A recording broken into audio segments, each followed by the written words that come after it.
Estaremos nessa noite trazendo mais uma ministração da série que Deus começou na semana passada. O tema da ministração dessa noite é o desânimo e o meu ponto cego.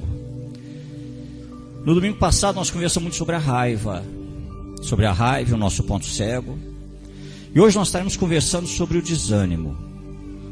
Domingo passado nós começamos a conversar sobre esses pontos cegos da nossa vida.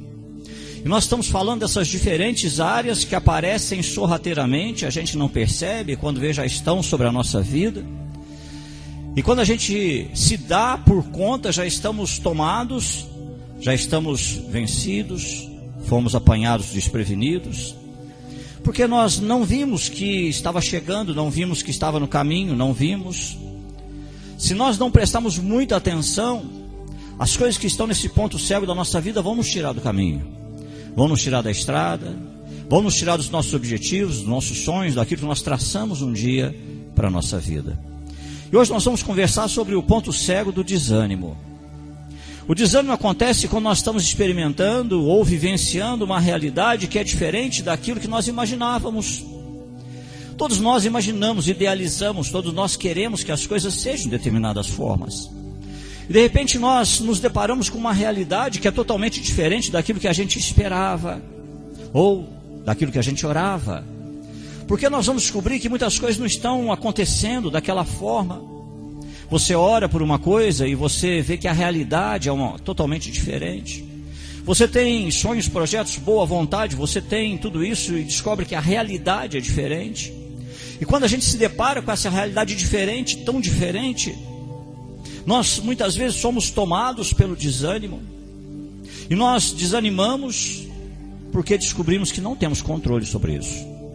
Descobrimos que não podemos controlar. Não temos como ajustar, equacionar essas questões da nossa vida. Não temos controle sobre elas. Essa realidade que se impõe tão diferente daquilo que a gente esperava. Essa realidade que se impõe tão diferente das orações que a gente fazia. A gente descobre que, por mais que a gente se esforce, nós não conseguimos mudar, não conseguimos modificar, não conseguimos transformar. Uma emoção em um ponto cego pode se transformar num desânimo que vai levar você a se sentir desamparado, desgastado, chorando, virando noites muitas vezes sem conseguir dormir, porque aquilo te incomoda, aquilo te pressiona, e tendo muito trabalho para viver cada dia da sua vida. Porque cada dia é um desafio tão grande, cada dia é uma luta tão grande com esse desânimo que se abate sobre você, porque você olha para situações e começa a pensar, gente, não era para ser assim, por que está sendo assim? Eu oro, o que mais eu preciso fazer? E aí você olha para os seus limites físicos e emocionais, e você vai se vendo cada vez mais esgotado. Seu corpo reflete essa tensão, seu corpo reflete esse desânimo, e você vai vendo que você vai ficando cada vez mais esgotado, desgastado. Tem momentos na vida que você se sente sozinho, mas também tem momentos na vida que você quer ficar um pouco sozinho. Tem aqueles momentos na vida que você quer ficar você e os seus problemas. É aqueles momentos da vida que você não quer muita gente dando palpite, não. É aqueles momentos da vida que você quer parar um pouquinho, se retirar um pouco, como se você pedisse para alguém dar um pouquinho de sossego. Eu preciso de respirar um pouco, dar um tempinho, deixa eu com o meu sofrimento aqui, deixa eu com a minha luta aqui, deixa eu com as minhas coisas aqui, eu preciso disso. Você olha para a vida e você está tentando fazer o melhor que você pode fazer na sua vida, mas às vezes parece que nunca é suficiente. Esse nosso melhor parece que nunca é suficiente para a nossa vida. É uma luta que parece que não acaba, ela parece que não termina. Você se esforça, você tenta se animar, você faz orações, você conversa com pessoas, mas é uma luta que parece que não termina, ela não tem um prazo marcado, ela não acaba. E nós estaremos hoje meditando num texto básico que está no primeiro livro do profeta Samuel, onde nós encontramos uma mulher chamada Ana. Muitos aqui devem ter ouvido já muitas ministrações sobre Ana. Lá em 1 Samuel capítulo 1, versículo 2, a Bíblia diz assim: Eucana tinha duas mulheres, Ana e Penina. Penina tinha filhos, porém Ana não tinha. A Bíblia vai nos contar muito sobre esse desânimo que se abateu sobre a vida de Ana. Ana desejava uma realidade, ela sonhava, ela planejou uma realidade, mas ela descobre que os seus dias estão sendo totalmente diferentes. Ela pensou em se casar, ter filhos, ela pensou em dar alegria ao seu marido, se realizar como esposa, mas ela olha e ela vê que a realidade que ela está vivendo é totalmente diferente daquilo que ela pensava, e ela não tinha poder para mudar aquela realidade. Nos dias de hoje, com tantos recursos que nós temos da ciência e tudo mais, nós vemos que os casais sofrem com a infertilidade.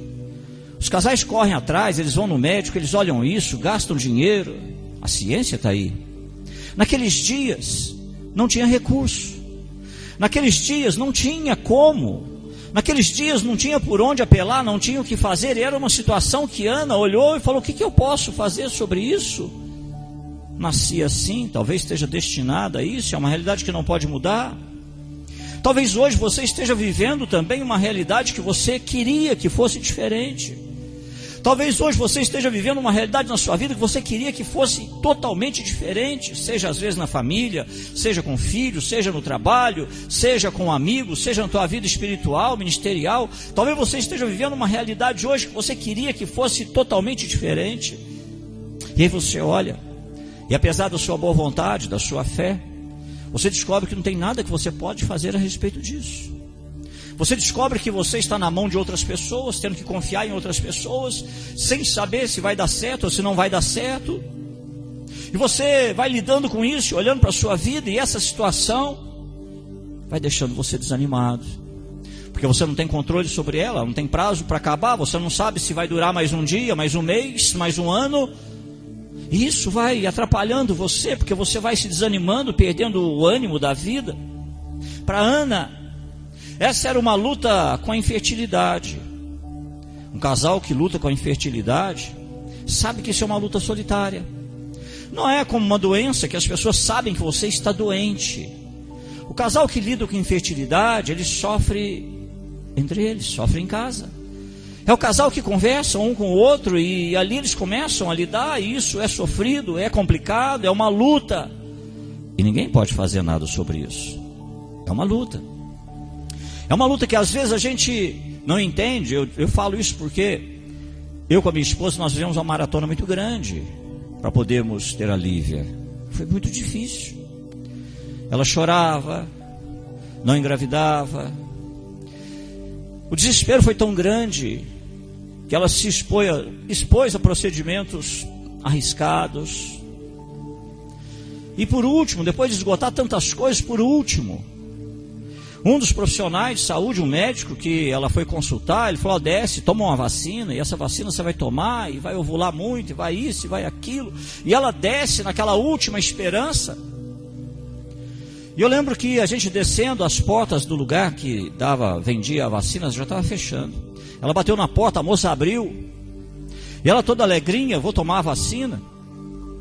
E quando a moça falou: e aí? Ela falou, deu lá a receita do médico. A moça falou: então só um minutinho, eu estou fechando, mas eu vou lá, vou preparar para você.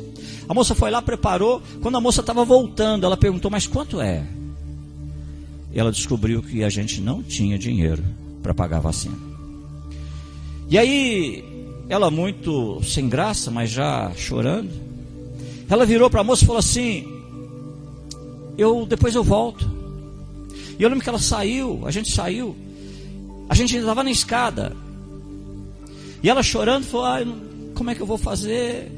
E eu olhei para ela e falei: olha, talvez Deus tenha deixado você percorrer todos os caminhos que você acha que seriam a solução para você, e talvez agora seja o momento em que Deus quer nos mostrar que quando Ele quer operar, Ele opera.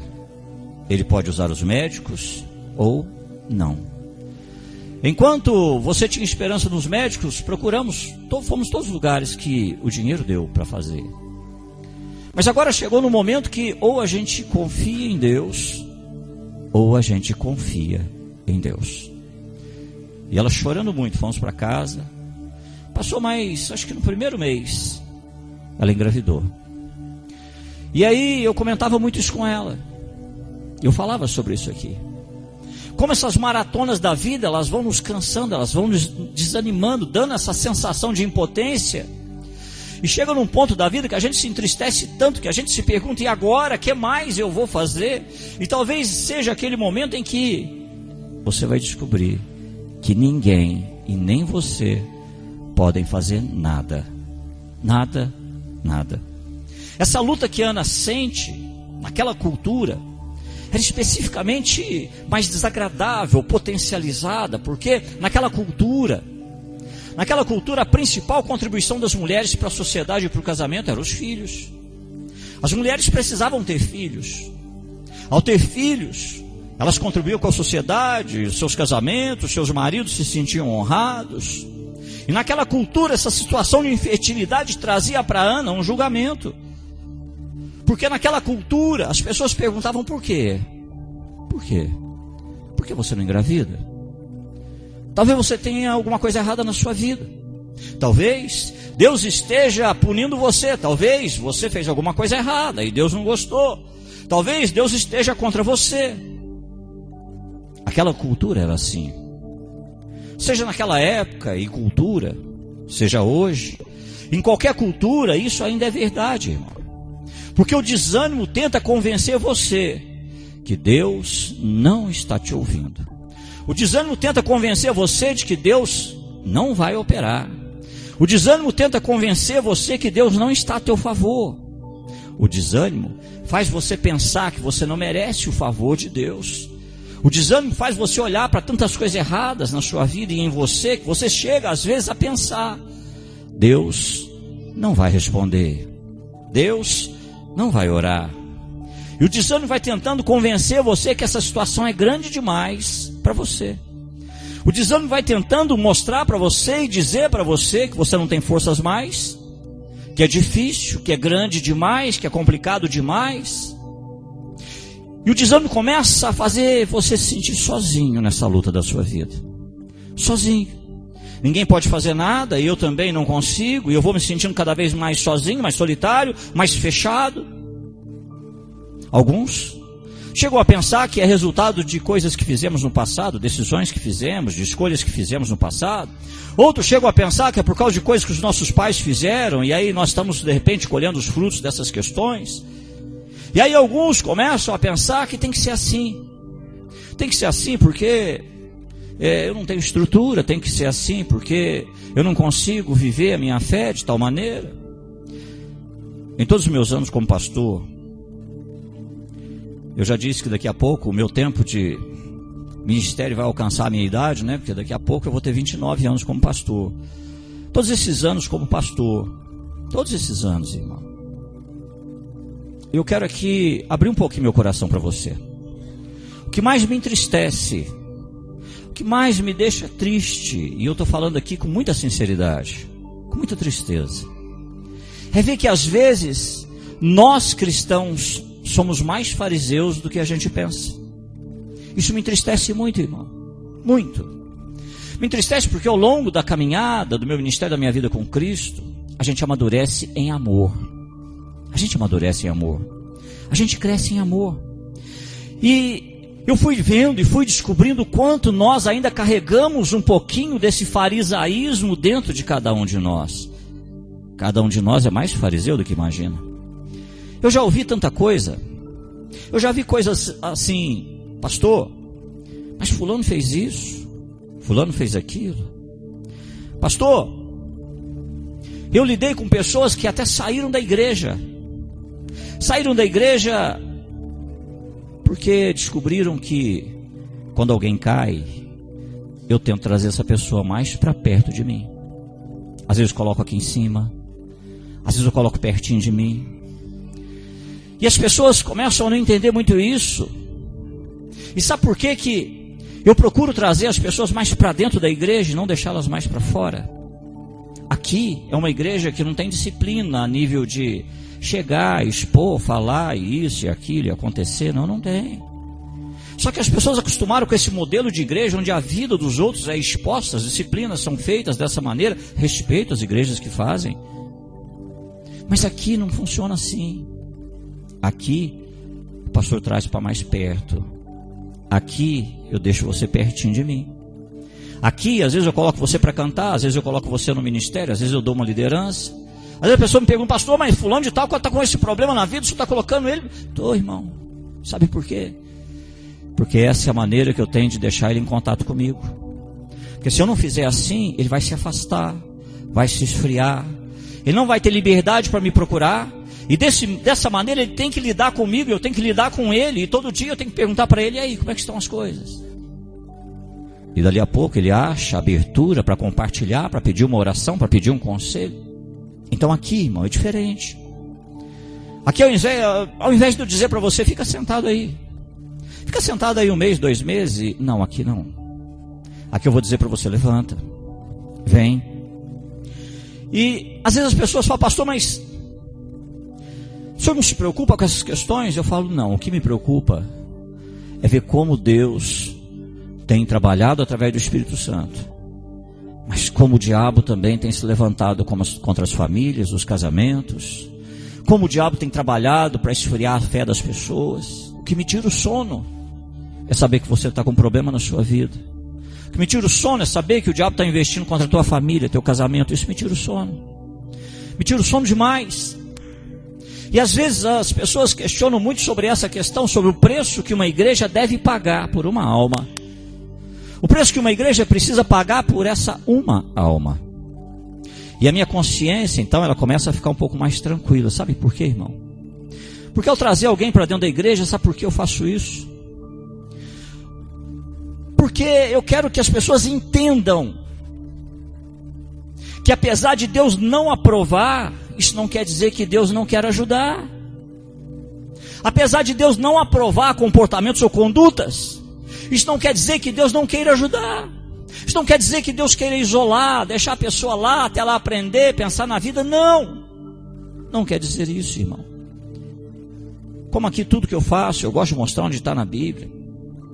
Lá no Salmo 145, os versículos 13 e 14, a Bíblia diz assim: o teu reino é reino eterno, e o teu domínio permanece de geração em geração. O Senhor é fiel em todas as suas promessas, e é bondoso em tudo que faz. Agora presta atenção, irmão. O Senhor ampara todos os que caem, e levanta todos que estão prostrados. É isso que eu tenho que fazer. É isso que essa igreja tem que fazer. Temos que todos os dias lutar contra esse nosso espírito ainda fariseu, que julga, que olha os defeitos, que olha os pecados, que rotula e diz que as pessoas não têm méritos e não deveriam estar fazendo isso ou aquilo. Porque a Bíblia diz que o Senhor ampara os que caem e levanta os que estão prostrados. Às vezes a gente olha para a Bíblia e a gente vai acompanhando na Bíblia, a gente começa a descobrir algumas coisas muito interessantes. E uma delas é que muitas mulheres justas, piedosas, tiveram que lidar com a infertilidade. Por exemplo, Sara, Rebeca, Raquel, Isabel e agora Ana. Mulheres justas, mulheres piedosas. E agora lidando com essa questão, e Ana sentiu muito o peso da mentira de que Deus estava contra ela. Como se a própria dor da infertilidade já não fosse suficiente. Irmão, nós devemos aliviar as cargas uns dos outros e não colocar um fardo a mais. Existem certas coisas que a vida já cobra o seu próprio preço. Existem certos erros que as pessoas cometem que a própria vida se encarrega de cobrar o seu preço.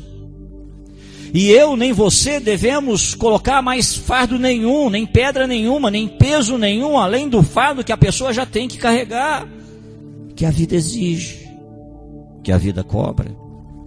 Às vezes eu fico olhando essas coisas e eu fico me perguntando, será que nós não vamos entender que às vezes a dor do pecado já é suficiente, nós não precisamos aumentar ainda mais essa dor? Será que às vezes vai demorar para que a igreja entenda que uma pessoa que entra por aquela porta, ela entra porque o Espírito Santo trouxe, ela entra porque em alguma área da sua vida ela sofre, ela entra porque em algum lugar da sua vida tem um vazio que tem que ser preenchido, e ela já entra por ali, pagando um preço. E nem eu nem você temos o direito de colocar pedra nenhuma mais nessa mochila. Pelo contrário, devemos suportar a dor uns dos outros, aliviar essa carga uns dos outros, entendendo que a dor que cada um paga muitas vezes já é mais que suficiente, irmão. Já é mais que suficiente. Ana é casada com um homem chamado Eucana. Ele tem uma segunda esposa que provavelmente veio e ele foi e arrumou essa segunda esposa depois que ele descobriu que com Ana ele não seria pai. Ele descobre que com Ana ele não seria pai, então ele pega e arruma essa segunda esposa chamada Penina. Porque ele queria ter filhos. Ele queria ser pai. E aí ele resolve então resolver a situação dessa maneira. Ele diz: eu vou ser pai, mesmo que não seja com Ana, mas vai ser com Penina. Na época isso aqui era tolerado. Deixa eu te explicar, já me perguntaram muito sobre isso. Pastor, e a poligamia? As coisas que Deus tolera não quer dizer que Deus aprova. Deus tolerava a poligamia. Não era vontade soberana de Deus que houvesse a poligamia. Exemplo disso, começa a dar uma olhada na Bíblia, toda a história das famílias polígamas, e você vai ver o que tem de complicação, de coisas terríveis, o que tem de briga entre irmãos, de assassinato, o que tem de picuinhas. Por quê, irmão? Que a poligamia não era uma boa ideia da ótica de Deus. Mas da ótica humana talvez fosse uma questão de costume, de cultura. E Deus tolerava. Alguns dos desafios de Ana vêm porque alguém próximo a ela decidiu ignorar o que ela desejava. E talvez você esteja sofrendo com algum tipo de desânimo por algo que alguém que está na sua vida resolveu fazer. Ao invés desse alguém que está muito perto de você fazer o que Deus queria que ele fizesse, ele resolveu fazer o que quer. E às vezes isso traz sofrimento para você, porque todas as vezes que nós decidimos fazer as coisas de uma maneira diferente daquilo que Deus queria que a gente fizesse, sempre levaremos desafios para as pessoas que estão ao nosso redor. Sempre. Sempre as pessoas que estão ao nosso redor, elas vão sofrer. 1 Samuel capítulo 1, versículo 3, essa história continua. A Bíblia diz assim: todos os anos, Eucana saía da sua cidade e ia a Siló, a fim de adorar e oferecer sacrifício ao Senhor Todo-Poderoso. Hofni e Finéias, os filhos de Eli, eram sacerdotes do Senhor Deus em Siló. Aqui, Eucana e as suas duas mulheres andavam 32 quilômetros, ida e volta, todos os anos. Todos os anos eles andavam 32 quilômetros para ir em Siló e lá fazer sacrifícios a Deus. Os versículos de 4 a 7 continuam dizendo assim: cada vez que Eucana oferecia o seu sacrifício, ele dava uma parte para Penina e outra parte para todos os seus filhos e filhas. Mas para Ana, ele dava 2 vezes mais. Eucana a amava muito, embora o Senhor não permitisse que ela tivesse filhos. Penina, sua rival, provocava e humilhava a Ana porque o Senhor não permitia que ela tivesse filhos. Isso acontecia ano após ano. Sempre que ia ao santuário do Senhor, Penina irritava tanto Ana que ela ficava só chorando e não comia nada. Por mais que Eucana tentasse mostrar o quanto amava a Ana, isso não consegue fazer com que ela se levante. Às vezes, irmão, por mais que a gente mostre que ama, cuide, mas às vezes isso não é suficiente para fazer alguém levantar. Às vezes a pessoa está numa prostração tão grande que todo o amor do mundo que nós possamos ter ou dispensar a essa pessoa não vai conseguir fazer ela se levantar. E aqui, Eucana fazia questão de demonstrar o quanto amava a Ana. Ele mostrava, ele estava ali, mas Ana não se levantava. Ela se sente derrotada, porque existe uma pessoa na sua vida, muito próxima a ela, que está tocando numa área onde ela é mais sensível.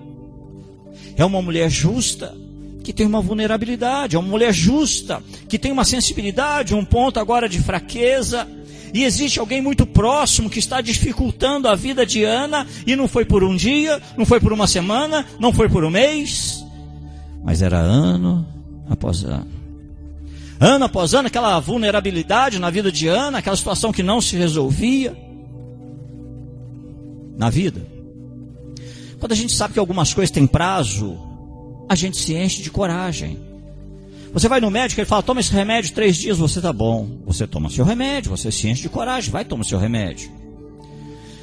Você de repente precisa fazer alguma coisa e a pessoa fala, isso é coisinha de 2 horas só, um exame ali, 2 horas. Você vai, você faz o exame, pronto, você sai, está pronto.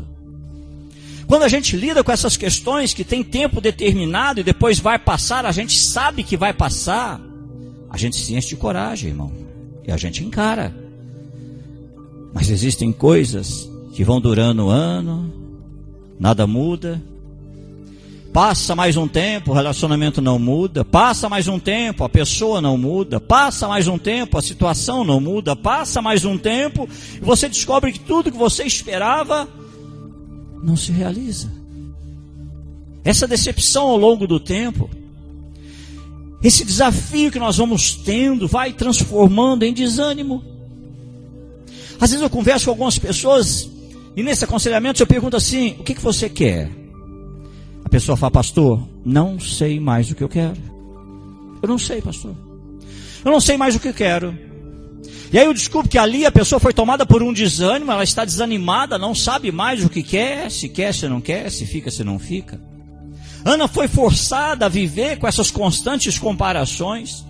E por mais que a gente não queira, irmão, deixa eu te explicar, não é inveja. Mas às vezes, o relacionamento de certos filhos com seus pais chama a nossa atenção. Porque são os relacionamentos onde tem respeito, onde os filhos são obedientes, a gente olha para aquilo e chama atenção. Às vezes existem relacionamentos de casais que a gente olha e chama atenção, porque tem parceria, tem cumplicidade, tem companheirismo, e a gente olha e não é que tem inveja não, é que a gente olha para aquilo e a gente fala, eu queria essa situação na minha vida. Eu queria ter filhos obedientes, eu queria que a minha relação com meus filhos fossem ótimas, eu queria que o meu casamento, minha relação com a minha esposa fosse uma relação de lealdade, cumplicidade, companheirismo. Então não é que a gente tem inveja, mas é que às vezes aquelas coisas que estão dentro de um padrão de Deus brilham, chamam a atenção, e a gente quer também viver essas questões na nossa vida. É difícil, irmão, porque viver olhando para alguns bons exemplos que nós queríamos ver também acontecendo na nossa vida e não acontecem, faz ainda ficar mais difícil. E é mais difícil quando a pessoa que mais conhece você, e eu gostaria muito de dizer isso para você, existem pessoas a quem você confiou você. Confiar, que eu estou dizendo, não é no ponto de acreditar, não. Confiar é porque existem pessoas com quem você acorda, dorme, passa o dia, com quem você compartilha a sua vida. São essas pessoas as que conhecem você como você é, conhecem todos os teus defeitos, conhecem seus vícios de temperamento, conhecem as suas más qualidades. São aquelas pessoas que você confiou. É como se você dissesse para elas, olha, eu vou te deixar me conhecer. Você não vai conhecer só meu lado bom, não, você vai me conhecer. Você vai me conhecer por completo como eu sou. Você vai conhecer meus defeitos, meu nervo, que às vezes eu fico bravo, às vezes eu falo um palavrão. Você vai conhecer como é que são minhas coisas. Aquela pessoa que você confiou suas inseguranças, às vezes é a pessoa que faz questão de mostrar seus defeitos. Às vezes é justamente essa pessoa em quem você se confiou. É a pessoa que faz questão de mostrar seus defeitos, suas fraquezas todos os dias, e faz isso sem sabedoria, faz isso sem sensibilidade, faz de uma forma nada construtiva, nada amorosa. Como é ruim, irmão. Como é ruim ser comparado todos os dias com alguém que não tem que lutar com as mesmas coisas que eu tenho que lutar. Como é ruim ser comparado com alguém que não tem os mesmos defeitos que eu tenho, porque ele já superou, já venceu, ou talvez nunca teve. Aqueles são os meus. E às vezes alguém tão próximo de mim vem e me compara com alguém que não tem as lutas que eu tenho. Vem e me compara com alguém que não é da forma que eu sou. Eu tenho as minhas lutas, você tem as suas lutas. Você tem o seu sistema, o seu jeito de ser. E às vezes as pessoas começam a nos comparar. Como é difícil, irmão. Como é complicado. Como é complicado, porque isso é horrível. Sua alma sente isso, o abatimento vem sobre você. Começa a bater pesado, vem frustração, vem desânimo, vem uma palavrinha chamada decepção, que é terrível. As pessoas acham que se apontarem os nossos defeitos todas as horas e todos os dias, vai nos ajudar a melhorar. Tem gente que acha que vai nos ajudar não deixando a gente esquecer os defeitos que a gente tem. Todos os dias apontam, todos os dias falam, achando que vão melhorar. Quando o desânimo já está na nossa vida por essas coisas, as pessoas fazem com que esse desânimo ainda seja mais intenso. Sabe por quê? Por mais que eu e você tenhamos defeitos, mas como nós precisamos de uma palavra de ânimo, de afirmação. Como nós que já sabemos, eu conheço meus defeitos, você também. Como a gente precisa de alguém que de vez em quando nos coloque para cima, apesar das nossas falhas. De alguém que de vez em quando dê um incentivo, um ânimo, mesmo sabendo que a gente tem um tanto de defeitos. Como a gente precisa disso, irmão. Ana, ela está nessa situação. Ela não pode ter filhos. O marido Eucana tem outra esposa. Essa esposa dá filhos para Eucana. Ana se sente desanimada pelo que está acontecendo em torno dela, porque em torno dela ela vê uma mulher abençoada, ela vê uma mulher tendo filhos, ela vê esse marido tendo filhos com essa outra mulher. O versículo 8 diz assim: um dia, seu marido Eucana lhe perguntou: Ana, por que você está chorando? Por que não come? Porque sempre está triste. Por acaso eu não sou melhor para você do que 10 filhos? Eucana chega e ele tenta confortar Ana, mas ele faz isso de uma maneira que não é nada bom para Ana, não é uma maneira boa para ela, porque ele joga outro desafio para Ana, ele joga outro problema, outra bomba no colo de Ana. Ele diz assim: Ana, por que você está chorando? Por que você não come? Só porque não pode ter filhos? Se alegre comigo. Tem gente que tem mania de dizer assim: homem igual eu você não acha por aí. Se você me largar, eu tenho meus defeitos, mas você nunca vai achar alguém igual eu. Tem mulheres que falam a mesma coisa.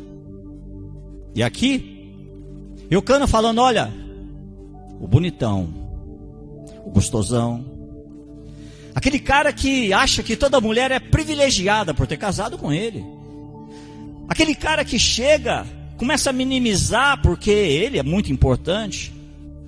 E ele começa a falar para Ana: Ana, você não consegue dar valor em mim? Olha aqui o que você tem, Ana. Você acorda comigo todo dia, você dorme comigo todo dia. Ana, você é abençoada. Você é abençoada porque eu faço parte da sua vida, porque eu sou o seu marido. A gente já sabe que isso não funciona, irmão. Além do problema que eu tenho, outra pessoa começa a cobrar e me cobrar por não reconhecer quem ela é. Agora eu tenho 2 problemas na minha vida, você não me dá valor também. Como é difícil essa questão. Não tem nada mais desanimador do que ter alguém muito próximo de você que diz para você parar de fazer drama. Irmão, como é difícil a gente ouvir de pessoas que estão perto da gente que a gente tem que parar de fazer drama. Para de fazer drama. Nossa, você chora demais. Nossa, está louco, tudo para você é esse drama, tudo para você é assim, para de fazer drama. Quando na verdade ninguém entende a intensidade dos desafios que você está enfrentando, das lutas que você está tendo. Essas pessoas não entendem o quanto certas coisas mexem com a sua vida.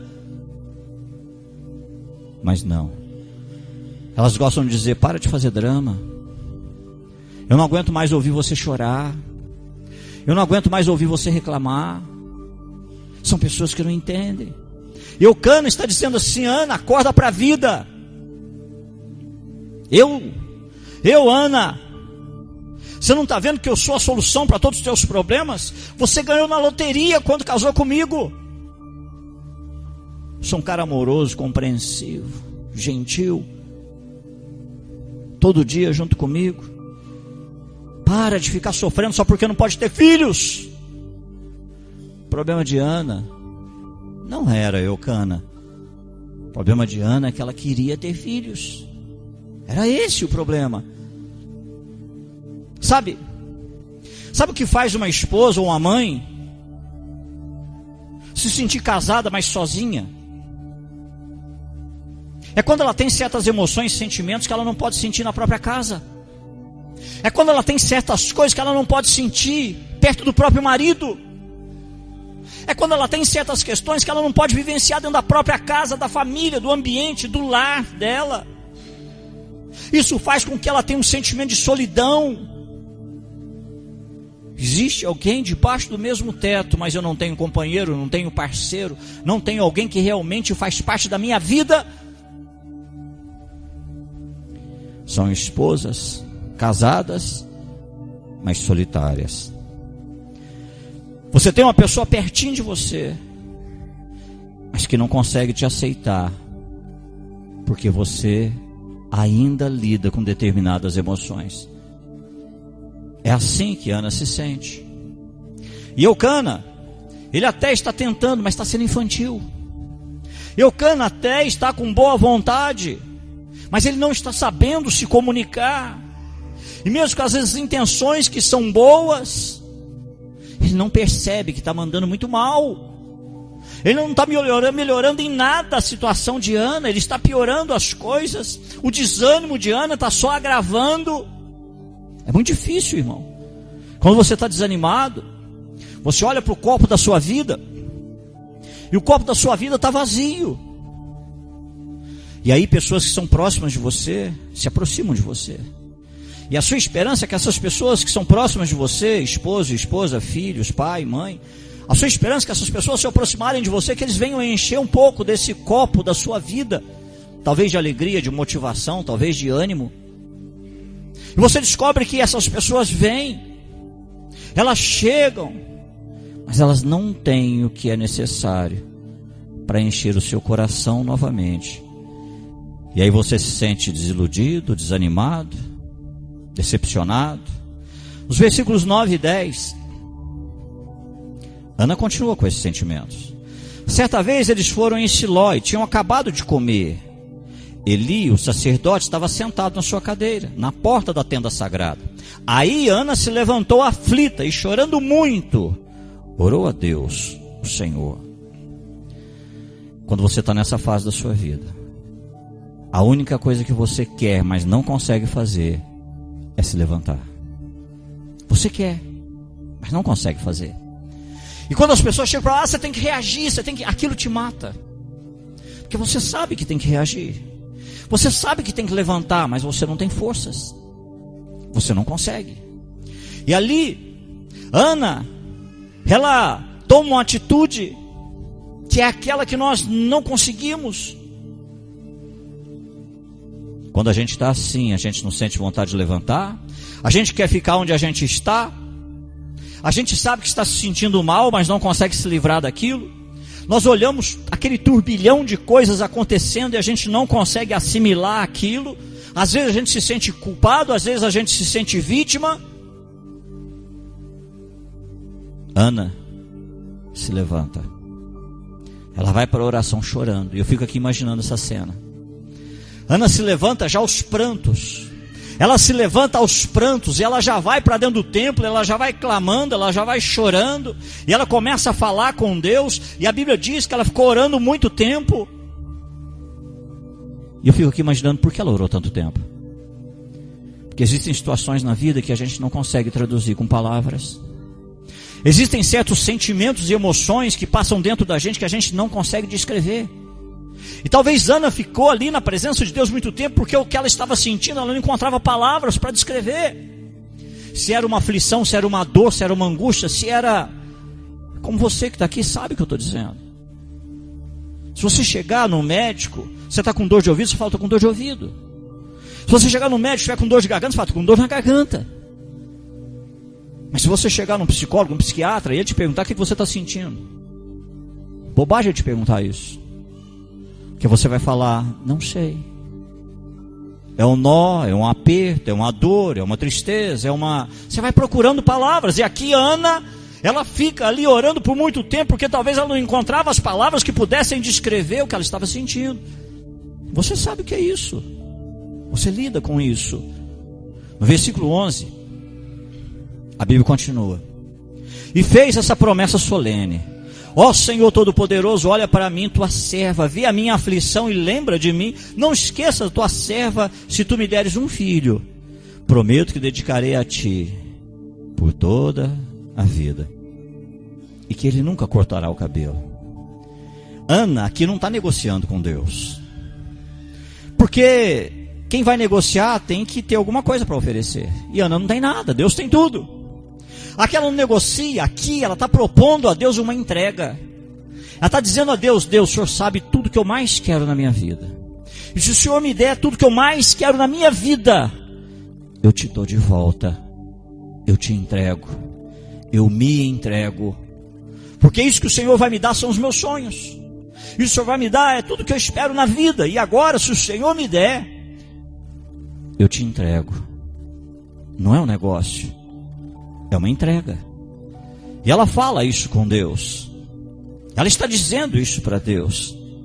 Os versículos de 12 a 16. Ana continuou orando ao Senhor durante tanto tempo, que Eli começou a prestar atenção nela, e notou que os seus lábios se mexiam, porém não saía nenhum som. Ana estava orando em silêncio, mas Eli pensou que ela estava bêbada, e disse: até quando você vai ficar embriagada? Veja se para de beber. Senhor, respondeu ela, eu não estou bêbada, não bebi nem vinho nem cerveja, estou desesperada. E estava orando, contando a minha aflição ao Senhor. Não pense que eu sou uma mulher sem moral. Eu estava orando daquele jeito, porque sou muito infeliz e sofredora. Ana está dizendo para Eli: eu não estou bêbada, eu estou muito desanimado, eu estou derramando meu coração ao Senhor do jeito que eu consigo. Eu não estou bêbada, não. Eu estou orando, clamando a Deus, chamando Deus de Senhor, aceitando quem Deus é, me rendendo a Ele, dizendo a Ele: Deus, não tem nada que eu possa fazer, mas também não tem nada que o Senhor não possa fazer. Versículos 17 e 18. Então Eli disse: vai em paz, que o Deus de Israel dê a você o que você pediu. Que o Senhor sempre pense bem de mim, respondeu ela, e saiu. Então comeu alguma coisa e já não estava tão triste. Irmão, o que mudou?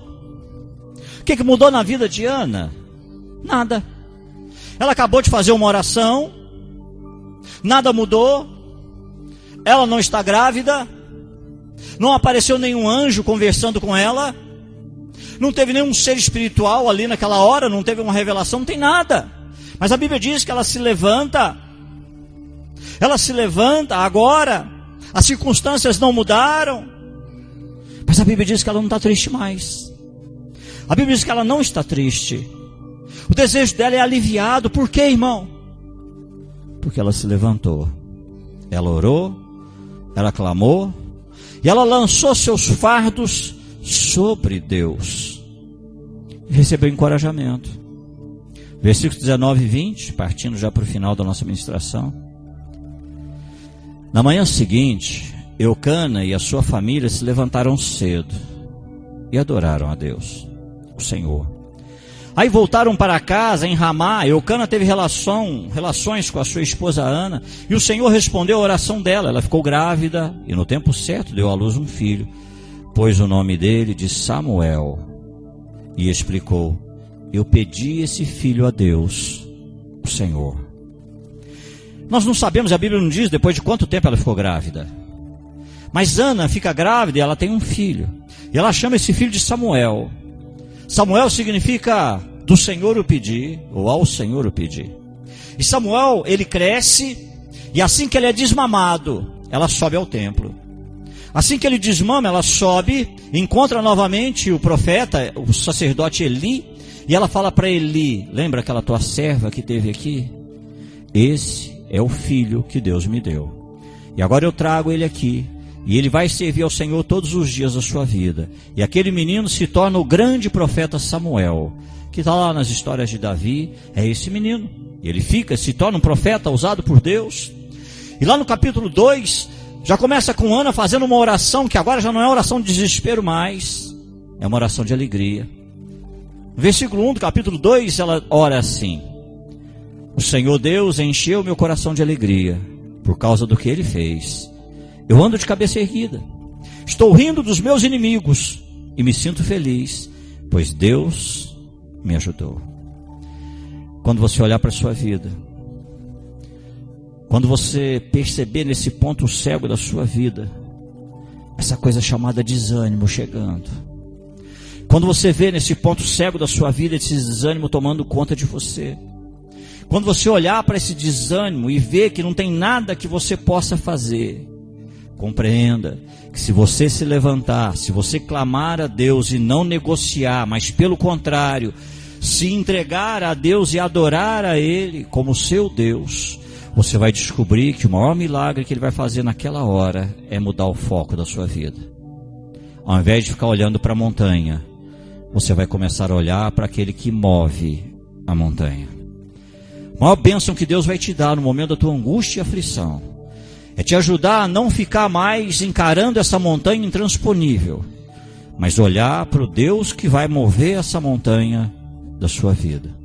E essa mudança de foco vai mudar a sua vida e vai mudar a sua história. Porque todos os dias, quando você chegar e você olhar aquela montanha, ela não vai te preocupar mais, porque os teus olhos estarão no autor e consumador da sua fé. É para isso que Jesus nos chamou. Ele nos chamou para nos entregarmos para Ele, para sermos seus seguidores, para nos levantarmos ao invés de ficarmos sentados, prostrados, derrotados. Por isso Ele diz: se alguém quiser vir após mim, levante-se, tome a sua cruz, renuncie a si mesmo e me siga. Vamos colocar de pé, nós vamos orar.